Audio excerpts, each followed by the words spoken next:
골로새서 2장 11절 12절까지의 주어는 여러분이었습니다. 여기서 여러분은 골로새 교회 성도들입니다. 그런데 골로새서 2장 13절부터 주어가 바뀌는데 13절부터의 주어는 하나님이라는 거죠. 물론 골로새서 2장 13절에 헬라어 사본으로 보았을 때는 하나님이라는 단어가 나오지 않습니다. 다만 골로새서 2장 13절의 본동사 안에 하나님이라고 해석될 수 있는 여지를 동사 안에 담아서 기록하고 있기 때문에 주어가 하나님이라는 거죠. 우리 한글 성경은 이것을 보다 더 쉽게 이해하고 명확하게 하기 위해서 헬라어 사본에는 없지만 하나님이라는 단어를 주어를 명시적으로 넣어서 번역을 했습니다. 매우 잘된 번역이라고 할 수 있습니다. 사도 바울은 골로새서 2장 13절부터 15절까지의 말씀을 통해서 하나님께서 그리스도의 죽으심과 부활을 통해서 이루신 구원의 세 차원에 관해서 말씀하고 있습니다. 첫 번째 차원은 골로새의 이방인들을 그리스도와 함께 구원하셨다는 것입니다. 오늘 본문 보겠습니다. 13절 말씀, 골로새서 2장 13절 말씀 함께 봅니다. 시작. 또 범죄와 육체의 무할례로 죽었던 너희를 하나님이 그와 함께 살리시고 우리의 모든 죄를 사하시고 아멘. 골로새서 2장 13절 전체의 중심은 함께 살리셨다라는 문구입니다.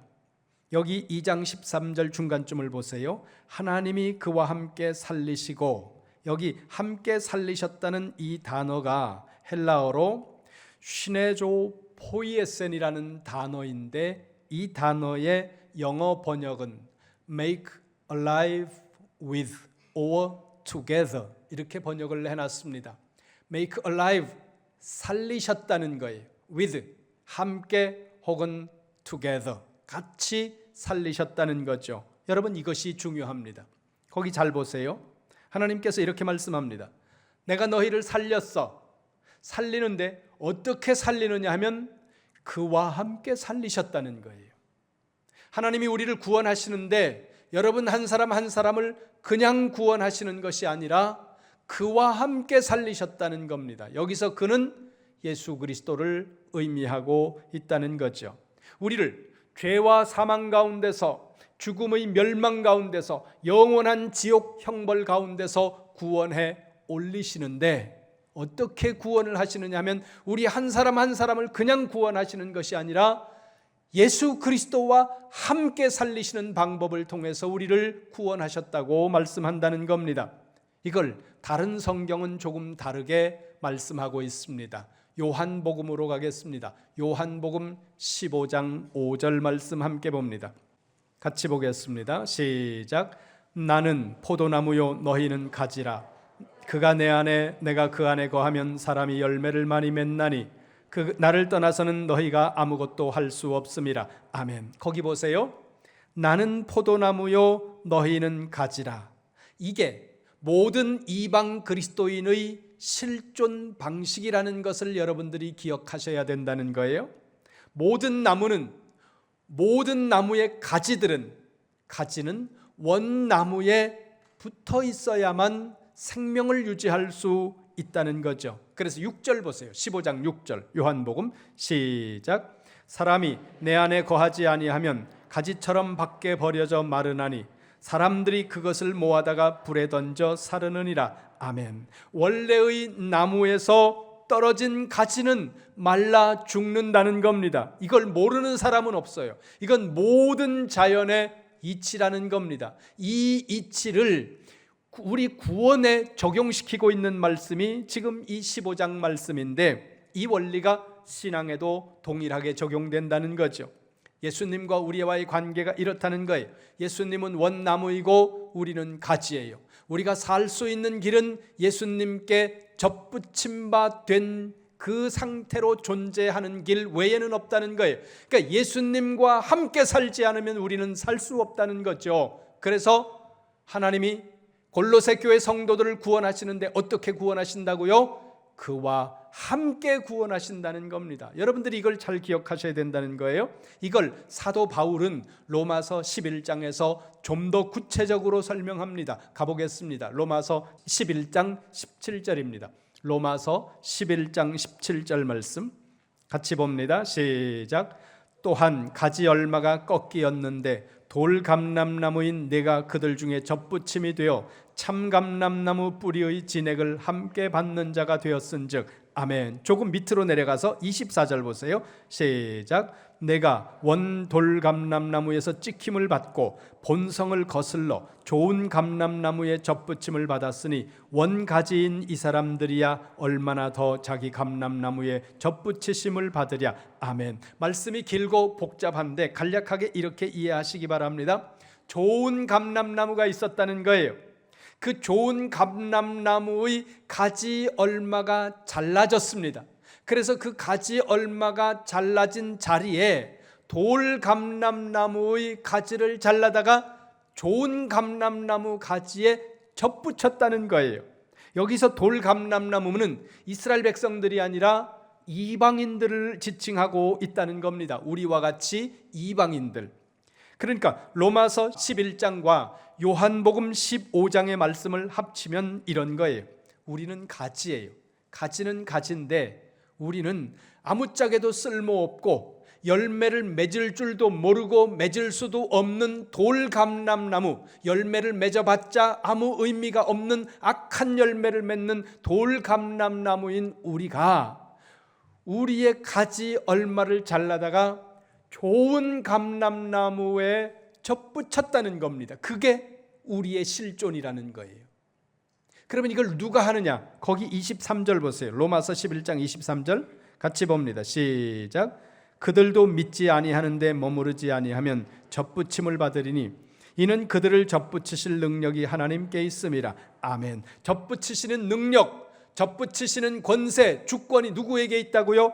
하나님께 있다는 겁니다. 그러니까 하나님께서 아무 의미 없는 그리고 가치 없는 열매를 맺어봤자 악한 열매를 맺는 우리를 참 감람나무인 좋은 감람나무에 접붙였다는 거예요. 그 접붙임을 하는 주권이 하나님께 있다는 것입니다. 따라서 우리 모두는 원나무인 예수님께서 살아나지 않으시면 우리는 살 수 없는 거예요. 원나무가 죽으면 우리는 가지인 우리는 죽을 수밖에 없고 더군다나 접붙임을 받은 가지인 우리는 생명을 유지할 수 없다는 거죠. 그래서 하나님께서 우리를 살리시는데 어떻게 살리시는 거예요? 원나무인 예수 그리스도를 살리시는 방법을 통해서 우리를 살리셨다는 겁니다. 그래서 골로새서 2장 13절에서 말씀하는 거예요. 하나님이 너희를 살리셨어. 그런데 어떻게 살리느냐? 그와 함께 살리셨다는 것입니다. 이것이 13절이 말씀하고 있는 핵심입니다. 그래서 여러분들이 이 말씀을 잘 기억하셔야 돼요. 우리를 하나님이 살리셨는데 어떻게 살리시느냐? 그냥 우리를 살리는 게 아니라 예수 그리스도를 살리심으로써 예수 그리스도에게 접붙임을 받게 한 우리가 살아나는 방법을 통해 하나님은 우리를 살리셨다는 겁니다. 이것을 아는 거, 이것을 믿는 거, 이것이 신앙이라는 거예요. 그리고 이 믿음이 참된 믿음이고 이 믿음이 구원에 이르는 믿음이라는 사실 기억하시기를 주님의 이름으로 축원합니다. 축원합니다. 그러면 다시 이제 질문을 하셔야 됩니다. 그러면 우리는 왜 살아나야 되는 존재인가? 거기 13절 맨 앞에 보세요. 골로새서 2장 13절 맨 앞에 이렇게 말씀합니다. 범죄와 육체의 무할례로 죽었던 너희. 그래서 우리는 살림을 받아야 하는 존재라는 거죠. 그럼 다시 한번 질문을 해보세요. 범죄와 육체의 무할례로 죽었다는 의미는 뭘까? 여기 이 문장 범죄라는 단어와 육체의 무할례라는 이 단어를 하나하나 분석해서 이 단어의 의미를 밝히는 것도 의미가 있고 중요합니다. 그러나 여기서는 시간 관계상 그것을 깊이 분석하지 않고 이 문장을 그냥 관용적 표현으로 여러분들이 이해를 하시면 좋겠습니다. 무슨 의미냐 하면 에베소서 2장 1절에 보면 이렇게 말씀합니다. 허물과 죄로 죽었던 너희를 그가 살리셨다는 거예요. 허물과 죄라고 하는 이 관용구처럼 오늘 여기 범죄와 육체의 무할례라는 이 문장도 그냥 관용구처럼 기억하셔서 핵심은 이거거든요. 하나님께서 우리를 그와 함께 살리셨는데 죄로부터 살리셨다는 거예요. 이걸 말씀하려고 길게 이야기를 하고 있다는 거죠. 그러니까 여러분, 예수 그리스도를 살리심으로 말미암아 그 그리스도와 함께 우리를 살리셨는데 왜 우리가 살아나야 되는 존재냐? 우리는 죄로 말미암아 죽었던 존재이기 때문에 주님은 우리를 살리시고, 우리를 살리시는데 그냥 우리 한 사람 한 사람을 그냥 살리는 것이 아니라 예수 그리스도를 살리심으로 그와 함께 우리를 살리시는 것, 이것이 하나님의 구원 방법이라는 사실을 기억하시면서 두 번째 차원으로 넘어갑니다. 두 번째 차원은 우리의 모든 죄가 용서받았다는 것입니다. 거기 13절 맨 마지막에 보세요. 우리의 모든 죄를 사하시고, 우리를 살리셨다는 의미가 죄 용서라는 것을 지금 말씀합니다. 그러면서 14절 보세요. 골로새서 2장 14절 시작. 우리를 거스르고 불리하게 하는 법조문으로 쓴 증서를 지우시고 제하여 버리사 십자가에 못 박으시고. 아멘. 골로새서 2장 14절의 문장 구조를 보면 가운데 본동사가 있고 앞에와 뒤에 분사절로 되어 있습니다. 그러니까 두 개의 분사절이 가운데 있는 본동사를 감싸고 있는 모습으로 문장이 형성되어 있다는 겁니다. 먼저 골로새서 2장 14절을 헬라어 사본으로 보았을 때 이 문장의 본동사는 에르켄이라는 동사입니다. 제하다라는 단어로 번역이 되어 있습니다. 이 단어의 원형은 아이로라는 단어인데 이 아이로라는 헬라어의 의미는 빼앗아가다, 그런 뜻이라는 거예요. 이 단어가 직설법 능동태 3인칭 단수로 쓰였어요. 그러면 이렇게 번역이 됩니다. 그가 빼앗아 가셨다. 과거로 했을 경우에는. 그러면 그걸 13절 맨 마지막에서 이렇게 표현하는 거예요. 그분이 빼앗아 가셨는데 빼앗아 가신 것을 13절 맨 뒤에 우리 모든 죄를 사하셨다, 이렇게 표현한다는 거예요. 제가 살던 어린 시절에 고향에는 가게가 없습니다. 눈깔 사탕 하나 살 수 있는 구멍가게조차 없는 아주 시골 마을이었습니다. 뭔가를 사기 위해서는 2시간을 걸어가야 가게가 나오는 그런 마을이었는데 우리 마을에 있는 유일한 판매를 하는 한 가게에서 파는 것은 막걸리였습니다. 시골에서 농사 짓는 분들이 막걸리를 드셔야 되니까 막걸리만 팔지 다른 거는 안 파니까 뭘 살 수 있는 게 없어요. 그래서 5일마다 열리는 면사무소 소재지에 있는 동네를 가야 뭘 사는데 시골에서는 월급을 받는 그런 삶이 아니니까 시장에 가서 뭘 사기 위해서는 집에 있는 곡물 같은 수확한 것들을 가지고 나가서 시장에서 팔아서 돈을 받아서 그 돈으로 다시 물건을 사는 그런 형식으로 이제 시장에서 뭘 사야 되는 거죠. 아이들은 해마다 명절이 다가오면 시장에 가는 것을 기대합니다. 시장에 가야 어머니가 새 옷도 한 벌 사주시고 신발도 하나 새로 사주시고, 그러니까 명절이 다가올 때마다 장날을 기대하고 있는 거죠. 우리 어머니도 명절을 앞두고 장에 갈 무렵이 되면 제가 어머니 보고 엄마 나도 그러면서 매달립니다. 우리 어머니가 장에 가는 날은 그냥 데리고 가는 게 아니라 집에 있던 콩 같은 거를 이렇게 자루에다가 담아서 한 말 정도 되는 이 콩을 제 등에 짊어지키고, 여러분 초등학교 1학년, 2학년 때 얘기예요. 초등학교 1학년, 2학년이면 8살, 10살 뭐 요런 아이들이거든요. 요런 아이들 등에 콩을 한 말 지워가지고 그거를 2시간을 걸어가야 되는데 그냥 걸어가는 게 아니라 산 언덕을 몇 개씩 넘어가야 된다는 거예요. 얼마 가지 않아서 주저앉습니다. 그러면 우리 어머니가 오셔가지고 야, 그것도 못 지고 가면서 뭘 사달라고 그러냐? 그렇게 나무라듯이 한마디 하시고는 제 등에 있던 콩자루를 번쩍 들어서 당신 머리에 올리고 앞서가면 제가 따라가는 거예요. 내 등에 짊어진 그 무거운 짐을 우리 어머니가 가져가시는 거, 그게 오늘 지금 여기서 말씀하고 있는 빼앗아가다라는 이 헬라어 단어의 의미라는 거예요. 그러면 우리가 지고 있던 짐이 뭐겠습니까? 거기 제하여라는 단어 앞에 있는 문장이 말씀하는 거예요. 거기 보세요. 제하여라는 단어 앞에 지우시고라는 단어가 있지 않습니까? 여기까지가 첫 번째 분사절이에요. 이 분사절의 동사가 지우다라는 단어인데 헬라어로 이 단어가 엑셀레입사스라는 단어예요. 씻어버리다라는 의미를 가지고 있는 단어라는 겁니다. 그러면 하나님께서 뭘 지우셨고 뭘 씻어버렸느냐? 14절 앞에 보세요. 14절 앞부분에 우리를 거스르고 불리하게 하는 법조문으로 쓴 증서를 지우셨다는 겁니다. 그럼 여기서 여러분이 다시 질문하셔야 돼요. 여기서 말씀하고 있는 우리를 거스르고 불리하게 하는 법조문으로 쓴 증서가 뭐냐는 거예요.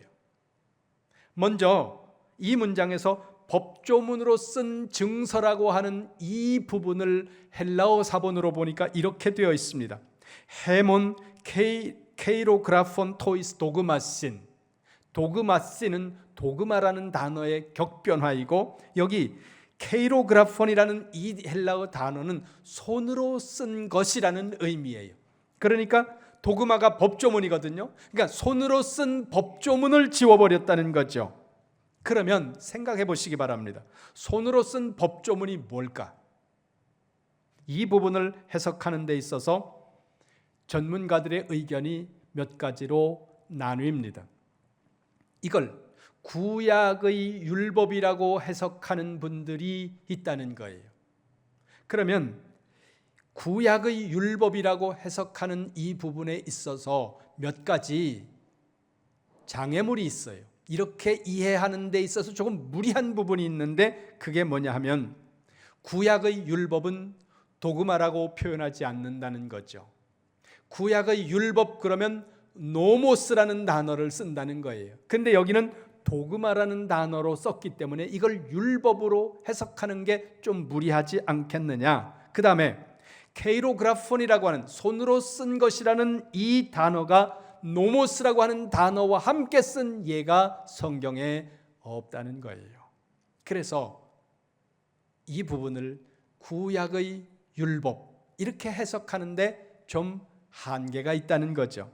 그래서 또 다른 일단의 학자들은 이 손으로 쓴 법조문을 율법이라고 해석하는데 동의하지 않는 분들이 있습니다. 그분들이 해석하는 다른 의미는 뭐냐 하면 1세기 헬라 문화권에 있는 사람들이 이 케이로그라폰이라고 하는 단어를 쓴 용례를 보니까 사람들의 죄를 기록한 하늘의 책 이런 의미로 이 케이로그라폰이라고 하는 단어를 쓰더라는 거예요. 그러면 이렇게 해석할 수 있는 근거가 성경 안에 있는가? 성경 안에는 근거가 없다는 거예요. 다만 스바냐 묵시록이라고 하는 외경이 있습니다. 성경 안에 들어오지 못했지만 고대의 문서 중에 상당한 권위를 가지고 있는 것들 중에 우리는 그것을 외경이라고 정해놨는데 이건 성경이 아닙니다. 그 스바냐 묵시록에 보면 케이로그라폰이라고 하는 이 단어를 죄들을 기록한 문서 이런 의미로 사용을 하더라는 거죠. 그런데 말씀드린 대로 성경 안에 직접적인 근거는 없습니다. 다만 이와 유사한 의미들로 유추할 수 있는 성경의 몇 구절의 말씀들이 있다는 겁니다. 찾아보겠습니다. 다니엘서로 갑니다. 다니엘서 7장 7절입니다. 시작. 내가 밤 환상 가운데에 그 다음에 본 넷째 짐승은 무섭고 놀라우며 또 매우 강하며 또 쇠로 큰 이가 있어서 먹고 부서뜨리고 그 나머지를 발로 밟았으며 이 짐승은 전의 모든 짐승과 다르고 또 10뿔이 있더라. 아멘. 맨 앞에 보세요. 7절 맨 앞에 내가 밤 환상 가운데에 다니엘이 본 환상을 기록하고 있는 거예요. 그 밑에 10절 보세요. 10절 시작. 불이 강처럼 흘러 그의 앞에서 나오며 그를 섬기는 자는 천천히요 그 앞에서 모셔 선 자는 만만이며 심판을 베푸는데 책들이 펴놓였더라. 아멘. 심판이 이루어지고 있는 모습을 다니엘이 환상 중에 보았는데 그 심판을 베푸는데 책들이 펴져 있었다는 겁니다. 이 책들이 뭘까? 요한계시록 20장 12절 말씀입니다. 같이 봅니다. 시작. 또 내가 보니 죽은 자들이 큰 자나 작은 자나 그 보좌 앞에 서 있는데 책들이 펴 있고 또 다른 책이 펴졌으니 곧 생명책이라. 죽은 자들이 자기 행위를 따라 책들에 기록된 대로 심판을 받으니. 아멘. 사도 요한이 반모섬에서 보는 환상이에요. 다니엘서에 있던 것은 다니엘의 환상이고 이 말씀은 요한의 환상인데 요한이 보니까 심판의 보좌 앞에서 책이 있더라는 거예요. 책이. 그 책을 생명책이라고 이렇게 부르고 있습니다. 그 생명책과 달리 북스, 책들이 있더라는 거예요. 그 책들이 뭐냐 하면 거기 보세요. 12절 맨 뒤에 죽은 자들이 자기 행위를 따라 책들에 기록된 대로, 그러니까 사람들의 이 땅에서 살아있을 때의 삶의 내용들을 기록한 책들이 있다는 거예요. 그리고 그 책들이 심판의 순간에 펼쳐진다는 겁니다. 여러분, 우리는 이 사실을 믿는 사람들이어야 됩니다. 이것을 믿는 사람들이 그리스도인이라는 거예요. 여러분 기억하세요. 마지막 날 우리가 하나님의 심판대 앞에 섰을 때 물론 우리는 영원한 지옥의 형벌은 예수 그리스도를 믿는 순간 면했습니다. 그걸 구원받았다고 이렇게 표현하는 거예요. 그러나 하나님 앞에 갔을 때 우리의 행위를 따라 하나님은 심판하신다는 거죠. 그때 책이 펴진다는 겁니다. 여러분들의 삶의 내용을 기록한 책들이 그 순간에 펴지는데 거기에 여러분이 이 땅에서 살았던 삶의 내용들이 낱낱이 기록된다는 거예요. 이걸 여러분이 생각하고 믿는다면 오늘 여러분이 이렇게 살면 안 되는 거예요. 대충 산다면 이거 안 믿는 사람이에요. 내가 하나님 앞에 섰을 때 책들이 펼쳐지면 여러분이 평생 살아왔던 그 모든 순간들, 모든 사건들, 모든 언어들이 낱낱이 기록되고 그것을 따라서 하나님께서 우리에게 물으실 거라는 거예요. 그런데 여기 책들에 기록된 대로라고 하는 이 12절의 말씀에 기록이라는 단어가 그라포라는 헬라어예요. 케이로그라폰이라고 하는 골로새서 1장 14절의 단어와 같은 어군의 단어라는 거예요. 그래서 이렇게 해석하는 입장이 나오는데 중요한 것은 율법으로 해석하든 아니면 죄를 기록한 책으로 해석하든 다 장점이 있고 단점이 있고 아쉬운 부분이 있고 성경의 지지는 둘 다 조금 약합니다. 여러분들은 이렇게 기억하시면 됩니다. 골로새서 2장 14절 앞부분에 우리를 거스르고 불리하게 하는 법조문으로 쓴 증서, 그것이 우리의 죄를 드러나게 만드는 율법의 말씀이든 아니면 우리가 사는 날 동안 이 땅 위에서 살았던 모든 삶의 내용들을 기록한 죄들을 적은 문서이든 하나님은 그것들을 지워버리시겠다고 말씀하고 있다는 거예요. 그래서 예레미야는 31장에서 아주 중요한 이야기를 합니다. 예레미야 31장 34절로 갑니다. 같이 봅니다. 시작.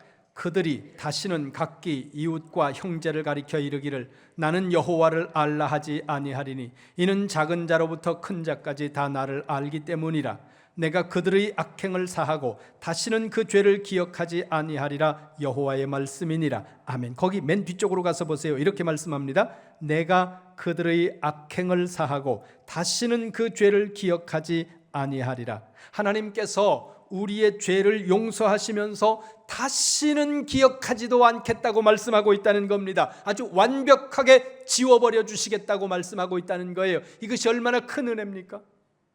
여러분, 부부싸움을 하다가도 짜증날 때가 있는데 언제냐 하면 부부싸움을 하는데 지금 싸우는 거 이 주제 가지고만 싸우면 좋은데 꼭 어떤 사람들 보면은 옛날 얘기를 꺼내요. 오늘 이거 가지고 싸우다가 안 되면 밀리는 쪽에서 5년 전에 그러지 않았냐, 10년 전에 너 그랬는데 이거 있었지 않았냐. 어떤 사람은 그래요. 좀 치사하고 쪼잔한 남자 같은들은 너 시집 올 때 빈손으로 오지 않았냐, 쥐가 좋아가지고 오라 그래 놓고 나중에 꿀릴 때는 이런 얘기한다는 게, 과거를 얘기하고 또 얘기하고 용서했다 그러면서 자꾸 거론하고 잊었다고 하면서 또 생각하고 섭섭해하고 마음에 그렇게 하는 게 우리라는 거예요.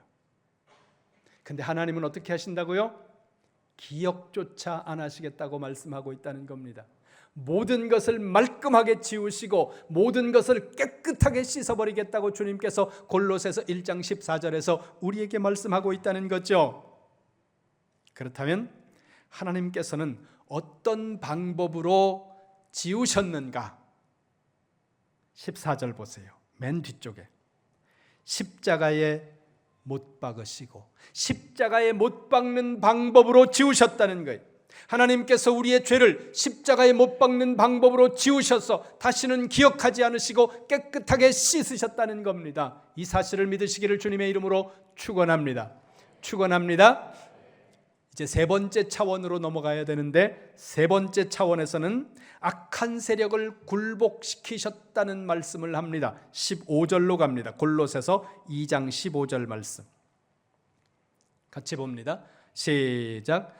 통치자들과 권세들을 무력화하여 드러내어 구경거리로 삼으시고 십자가로 그들을 이기셨느니라. 아멘. 15절 본동사는 드러내어라는 단어입니다. 여기 드러내어라는 이 단어는 헬라어로 에데이그마티센이라는 단어인데, 이 에데이그마티센이라는 단어의 원형은 데이그마티조라는 단어예요. 이 단어는 공개한다는 뜻입니다. 드러낸다라는 의미죠. 근데 이 드러낸다는 의미가 어떤 의미냐 하면 이런 거예요. 우리나라는 상당히 인권에 대해서 많은 말을 합니다. 때로는 인권이라는 핑계로 또 다른 문제를 야기하는 경우들도 발생하기는 합니다. 그런데 어떤 흉악 범죄를 저지른 사람이 체포가 되었을 때 경찰은 범죄인의 인권도 보호해야 된다고 말하면서 모자를 눌러 씌우고 마스크를 씌우고 아니면 후드 같은 옷을 이렇게 뒤집어 씌워가지고 그의 얼굴이 전혀 드러나지 않도록 만든다는 거예요. 인권을 보호하기 위해 그런다고 합니다. 그런데 간혹 하다 보면 어떤 경우에는 이 사람의 모든 내용을 공개하도록 법원이 만들면 모자를 벗기고 마스크를 벗기고 그리고 맨 얼굴을 드러내도록 만듭니다. 여기서 말씀하고 있는 데이그마티조라는 단어의 의미가 바로 그거예요. 다 드러내게 만든다는 거예요. 숨길 수 없도록 공개시키도록 만든다는 겁니다. 그러면 뭘 드러내고 뭘 공개하느냐? 15절 보세요. 고대 사회에서 전쟁이 끝났을 때 승리한 장수가 고국으로 돌아가는, 그리고 고향에 돌아와서 그 축제의 장을 여는 장면을 생각하면서 이 말씀을 읽으시면 이해가 됩니다. 전쟁에 승리한 장수나 왕이 이제 돌아올 때는 큰 말을 타고 높은 자리에 앉아서 맨 앞에 그 장수가 가면 그 뒤에 군인들이 따르고 그 군인들 뒤에 승리한 나라의 백성들이 춤을 추면서 노래하면서 그 뒤에 따릅니다. 그리고 그 뒤에 뭐가 따라오느냐? 전쟁에 패한 나라의 왕이나 장수나 군인이나 백성들이 쇠사슬에 묶여 노예가 되어서 끌려오는 거예요. 그 전쟁에 패한 사람들의 그 모습을 사람들에게 다 드러내놓고 조롱거리로 삼으시고 부끄러움으로 삼는 그 모습, 그걸 지금 여기서 드러낸다 이렇게 말씀하고 있다는 거예요. 그러니까 여기서 드러낸다는 이 말씀의 의미는 조롱당하게 만들었고 수치스럽게 만들었다는 의미를 가지고 있다는 겁니다. 15절 다시 보세요. 15절 거기 보세요. 통치자들과 권세들, 하나님을 대적하는 악한 사탄의 세력을 이기고 그들을 무력화시켜서 그들을 구경거리로 삼으셨다는 거예요. 그들을 공개적으로 조롱당하도록 만드셨다는 겁니다. 그런데 어떻게 해요? 15절 맨 뒤에 보세요. 십자가로 그들을 이기셨다는 겁니다. 그러니까 십자가는 승리의 십자가예요. 이 승리의 십자가를 통해서 사탄의 세력을 꺾으시고, 그리고 그 모든 사탄 권세의 그 추종자들을 부끄러움 가운데 드러내기에 만드신 것, 그것이 바로 예수 그리스도의 십자가이고 십자가의 승리라고 오늘 본문이 말씀하고 있다는 겁니다. 이 십자가의 방법 외에, 십자가의 길 외에 다른 어떤 것으로도 사탄의 권세를, 죽음과 사망의 권세를 패할 수 없고 이길 수 없다는 사실 여러분들이 기억하시기를 주님의 이름으로 축원합니다. 잊지 말아야 된다는 거예요. 오직 십자가로만 승리할 수 있습니다. 그런데 여기서 한 걸음 더 나가야 된다는 거죠. 뭐냐 하면 예수 그리스도를 십자가에 못 박는 방법으로 주님은 권력과 통치자들, 악한 사단 권세를 이기셨는데, 그 십자가에 우리를 주님이 같이 못 박으신다고 말씀하고 있다는 겁니다. 따라서 우리가 예수님의 십자가에 여러분 한 분 한 분이, 여러분이 예수님과 함께 십자가에 못 박혔다는 사실을 여러분들이 인식하시고 고백하시고 실천하셔야 된다는 거예요. 보면 예수님을 십자가에 못 박는 건 잘하는데 자기는 안 박아요. 자기는 십자가에 안 박히고 십자가에 박힌 예수님만 바라보니까 우리 안에서 나와서는 안 되는 소리들이 나온다는 겁니다. 마치 아말렉과의 전쟁에서 승리한 사울 왕이 하나님의 명령을 어기고 아말렉 왕 아각과 그리고 아말렉 수많은 사람들에게서 탈취한 전리품들, 양과 소와 짐승들을 끌고 와가지고 다 죽이라고 한 말을 어겼으니 그걸 끌고 와서 뒷마당에 감추어 두었는데, 선지자 사무엘이 찾아왔을 때 뒷마당에서 짐승의 소리가 들려오고 있었습니다. 그래서 선지자 사무엘이 묻습니다. 이 소리는 뭐냐? 짐승의 소리가 들리지 않아야 되는데 짐승의 소리가 들리고 있으니까 다 죽였어야 되는데 살려둔 짐승이 뒷마당에서 소리를 지르니까 그 소리를 듣고 묻는 거예요. 이 소리가 무슨 소리냐? 여러분 한 분 한 분이 예수 그리스도의 십자가에 주님과 함께 여러분을 못 박았다면 여러분 안에서 짐승의 소리가 나와서는 안 된다는 거예요.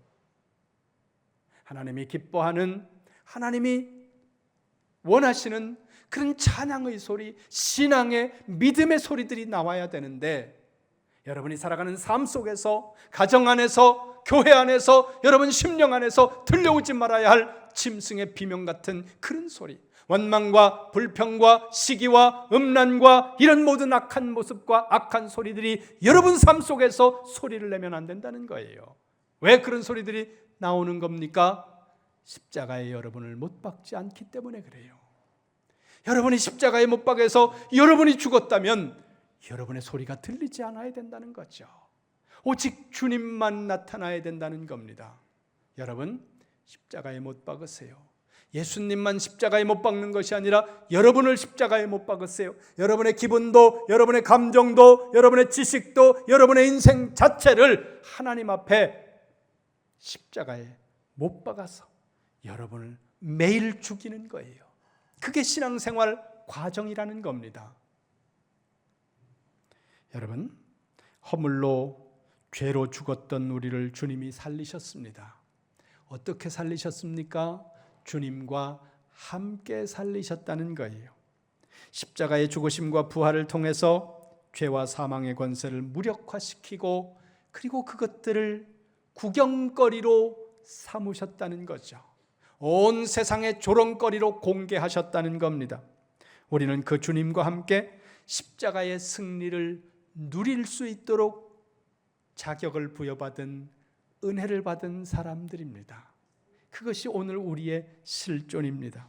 이제는 여러분 자신을 다시 십자가에 못 박아서 예수님과 함께 여러분 자신을 죽여서 여러분 안에 온전히 예수님만 사시고 여러분 안에 십자가의 승리가 충만한 성도의 삶을 살아내는 우리 이룸교회 모든 성도가 되시기를 주님의 이름으로 축원합니다.